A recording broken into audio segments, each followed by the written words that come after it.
Hi, Jill here, and I wanted to show you how I made these cute little dogwoods. They're dimensional flowers that you can use on cards, mini books, whatever, and they're just made from a few simple supplies, a little bit of paper, not much at all goes into these. I got this idea at the Stamp Fest convention.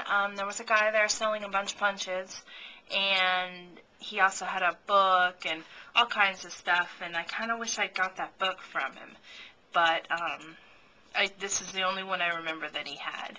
So what I used is my balloon punch. This is the Fisker's punch that I got at Joann's for $2, so I'm really happy I picked this one up. You're going to punch out your balloon shape 4 times. I also use this little guy.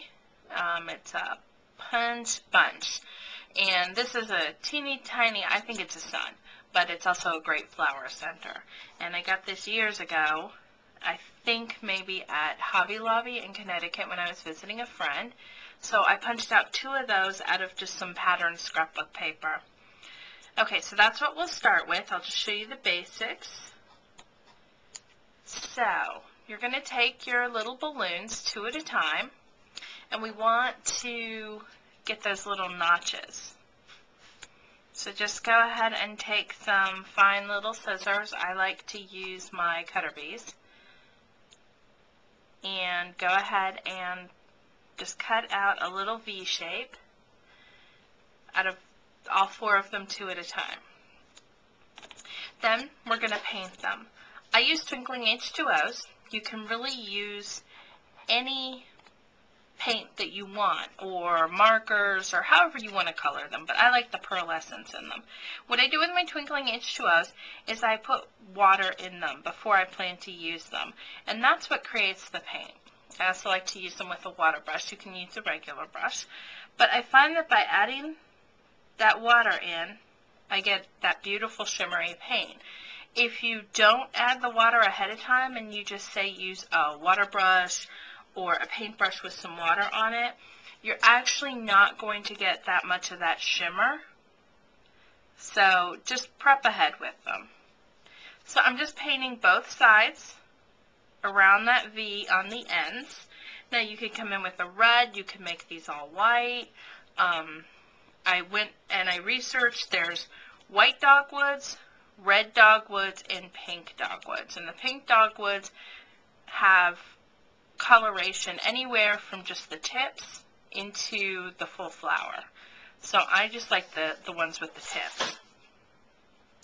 Then again, I'm just painting on both sides, and the pink I used was Cherry Blossom, and the white I'm using here is Oyster. Okay, so there's 2 of those. I'm going to set those aside to dry. I already have 2 that I've done. And for this step is how we're going to shape them. You're going to want to use something like a mouse pad or fun foam. I'm using Pergamano foam. I don't know if it's still available, but this is what you use with a lot of Pergamano things. And then I'm just using a stipple brush. This one has a nice rounded edge to it. And you just come in with your petal and just start at one end and just go in a circular motion. You don't want to hold it down, and just kind of follow it around, and that's what creates that little cupped shape in your flower.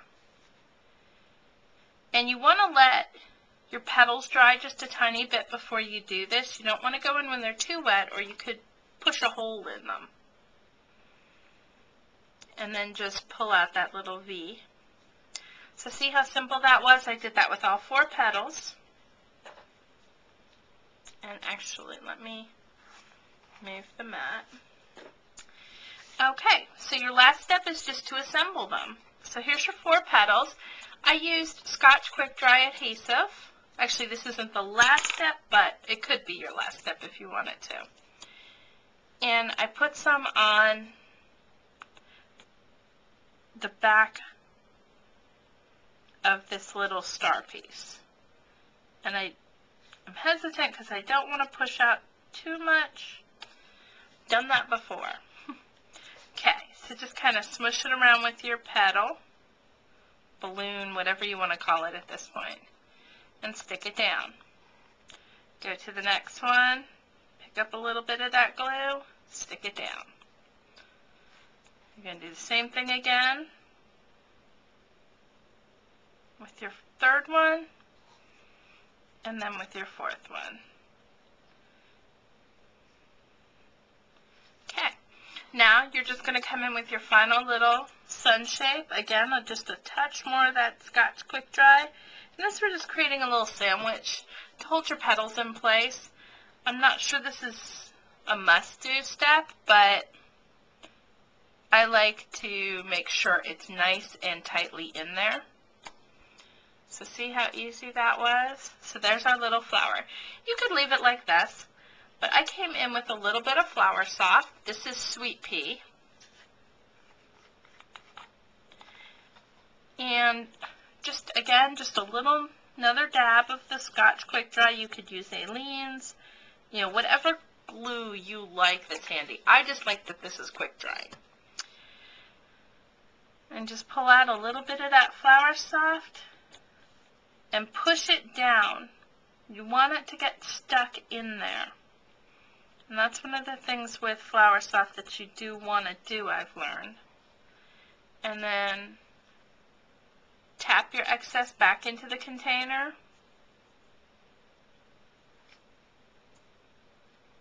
I got one little piece, but I'll fiddle with that later.